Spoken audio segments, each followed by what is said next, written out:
a big question ends up being, yes, majority get exposed to EV Pembro, but then second line and beyond, we have erdafitinib, TDXD. Joachim, can you touch on the second line and beyond, and importantly, when are you looking for NGS?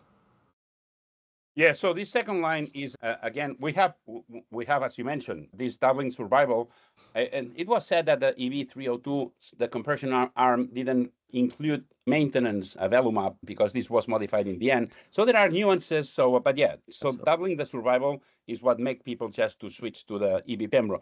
But then after that, what to do next? If you have not been using the platinum, one of the first things that come to our minds is, well, let's use platinum here in the second line because we know that platinum gemcitabine that has been used for 25 years is useful. In general, that's the type of regimen that is more frequently used.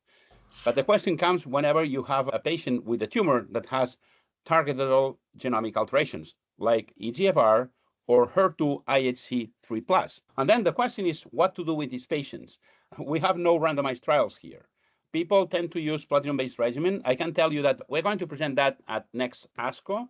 In patients with targetable genomic alterations, the response rate, because you are selecting patients, is higher or similar to platinum gemcitabine.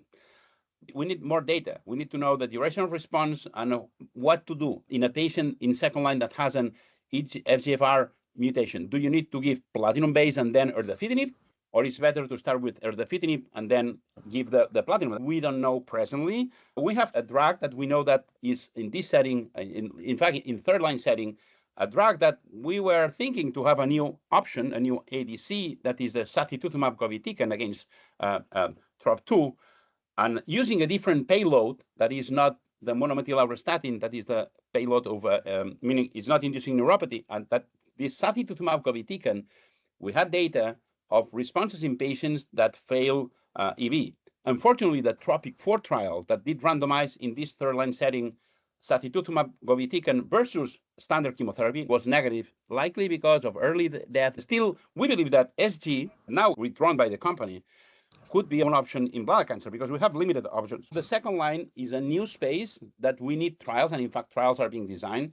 But as mentioned, platinum-based, cisplatinum, carboplatinum, depending on the residual neuropathy that you see with ibipembro, or the targeted therapies, the trastuzumab deruxtecan and HER2 in patients IHC3+ only, unfortunately, and then obviously the fitinib that we know is 40% of responses in patients with FGFR genomic alterations, mutations, or translocations.